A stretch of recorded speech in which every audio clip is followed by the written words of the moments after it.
Welcome to Blind Apex Round 2 at Kyoto Full Course in GT4 cars. I'm currently in the Audi TT.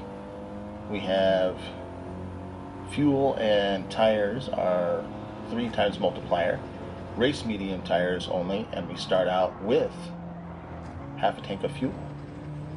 So my initial thoughts were to just save fuel. I started in P5 here, and airbags starting in P6 behind me. We were 1 and 2 in the first round of this race. I think that might have taken a little bit out of us both as we started a little further back in the field. But the strategy is really the same. Save some fuel, buy some time. Hopefully the people in front either run out of fuel or run out of tires.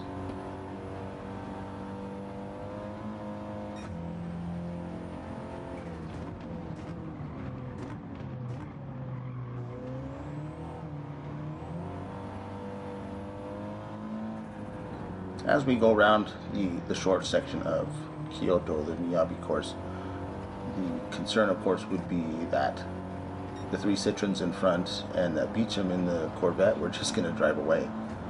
Now, the Citroens in the previous race didn't have a lot of success, but they also started in the pack, or in the back of the pack.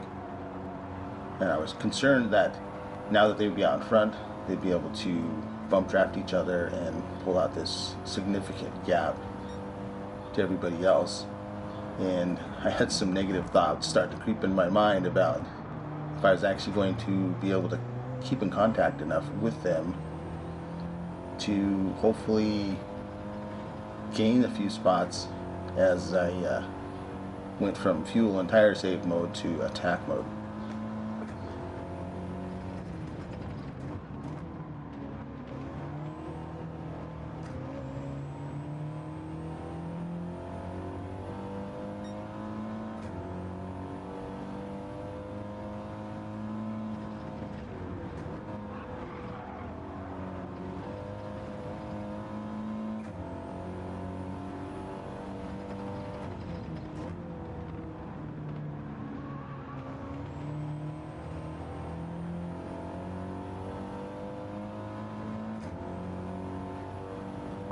As we head to the start-finish line after the first lap, I still wanted to maintain the fuel-saving plan. I wanted to make sure that when I crossed the line, I would have 8 laps of fuel remaining, even though we were only going to be able to complete 8 laps in total. And I figured if I had 8 laps of fuel to remain, starting on lap 2, be really close to having the fuel left over and the tires to make a push towards the end. And I was also encouraged at this point to see that just 2 of the Citroens had really kind of gotten out of touch. One was lagging behind, and then Beecham was in behind there. And I already knew from previous practices that the MR cars were really hard on the front tires. And I know it sounds counterintuitive, but I think it's just the way that the track is laid out and the fact that these guys are pushing pretty hard, that the tires are going to wear out on them. And of course the Corvette, I mean, Beecham does the best that he can with that thing, but you know that it's just going to eat the front tires.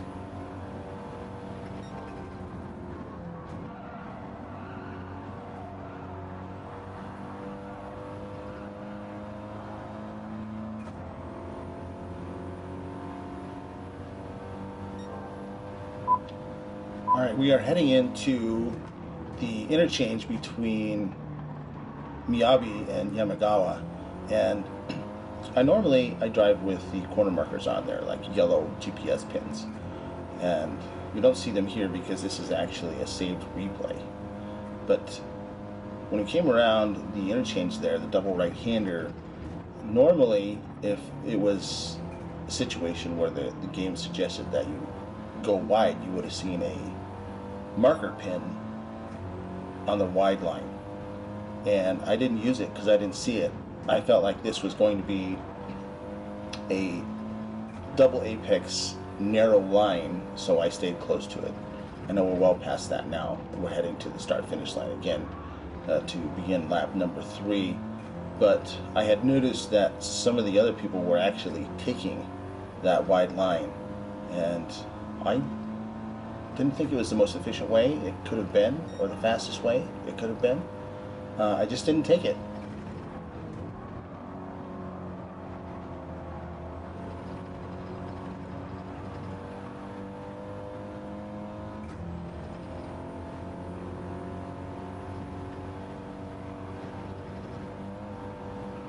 We're heading up through the S's here, and there are a couple of key spots that we can save a little extra fuel. As we come down the hill, we can shift up into 6th, and that will save more fuel. And as we're coasting downhill around the left-hand bend here, we can stay up into 5th gear instead of come down to 4th.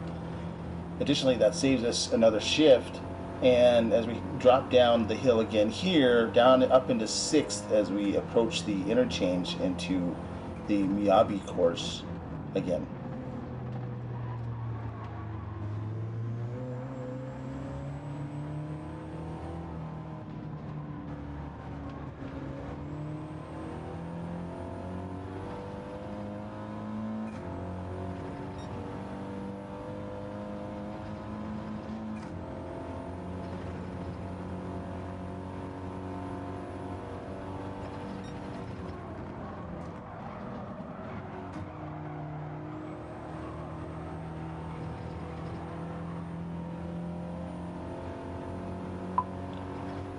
And we are once again approaching the interchange from the short course to the long course.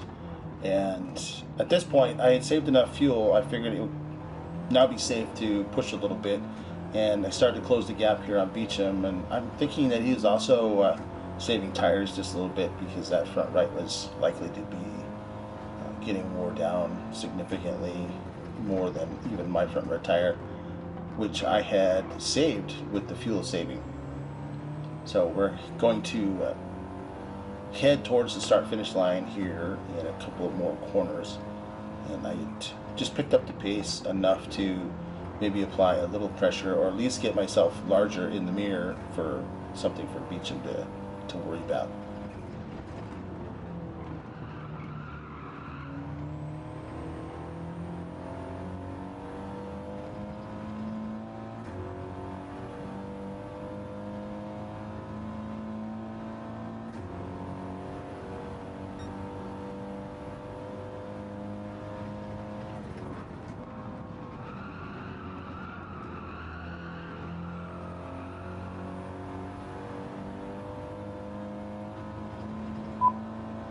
And we're heading back up the S's here, and I see that Beecham took a really wide line. I hadn't had a chance to ask him why he took that line there, but and then he had some weird server glitch where he kind of darted all the way across the road.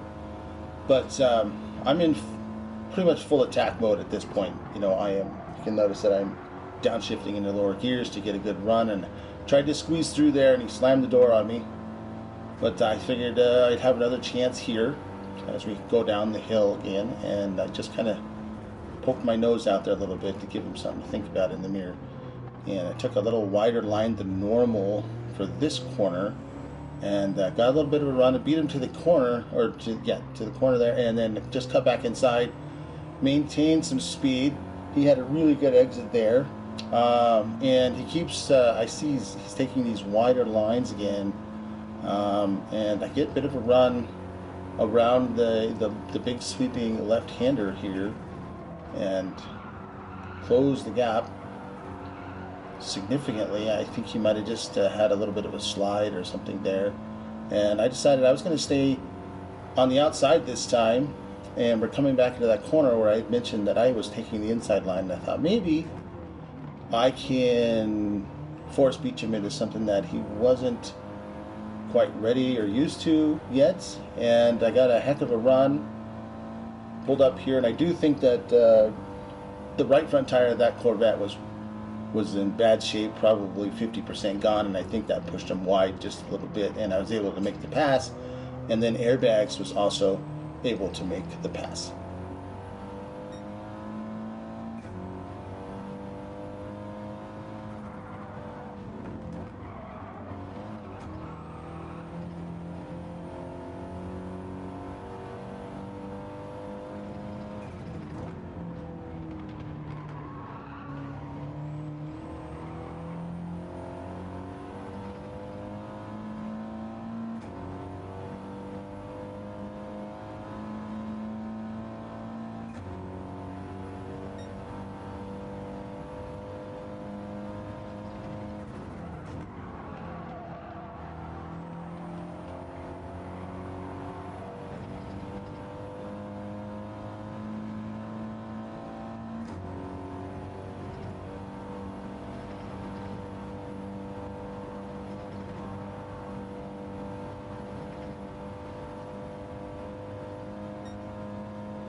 We are now heading towards the start-finish line on lap number 6, and things are going to get interesting now as the first two Citroens are going to have to go into the pit lane for fuel. And my confidence kind of skyrocketed at this point, thinking that if the first two Citroens had to go in for fuel, there was a likely chance that the third and final Citroen also had to go in for fuel.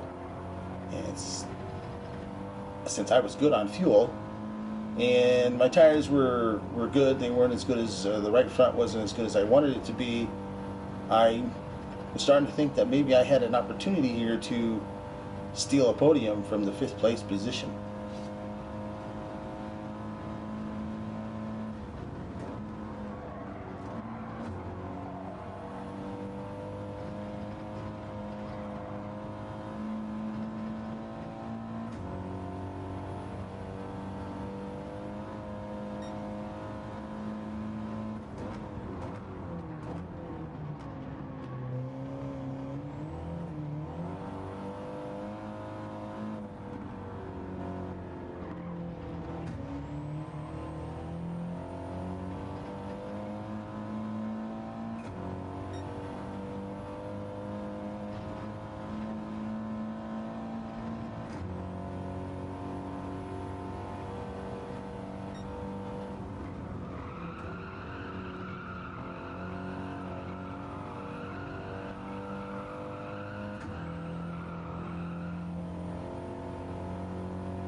We are now heading into the start-finish line at the end of lap 7, and much to my surprise, the final Citroen did not go into the pits, and the confidence that I had built in the previous lap was now, maybe I wasn't so confident, because if he was able to save enough fuel and his tires are manageable, I might have a hard time getting around him, even though I'd taken something like 3 seconds out of him in the previous lap.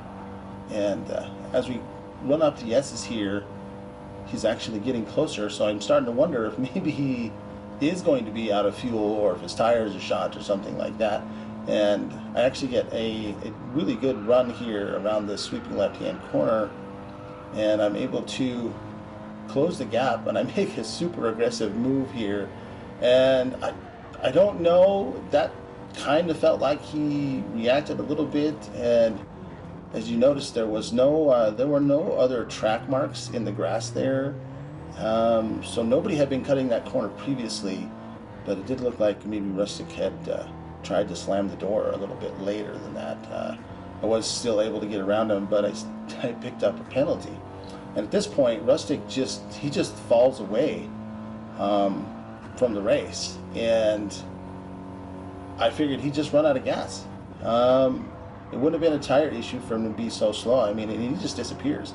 I think he ends up in something like 10th place because he ran out of fuel. So my biggest concern now is, am I going to be able to hold the gap to airbags behind me with my new penalty? Now, the fortunate part of the penalty gate here at the Kyoto circuit, at Yamagawa, or the full circuit, is where the penalty gate is. And it's about, 300 meters from the start-finish line. So I figured, okay, I'm going to be able to get a bit of a run to come out of the corner. And if I can somehow manage to maintain a 1.5-2 second gap when I hit the penalty gate, there'd still be a decent opportunity for me to bring home this podium. And that would have been 2 for 2. So we're about to find out if I'm able to do that.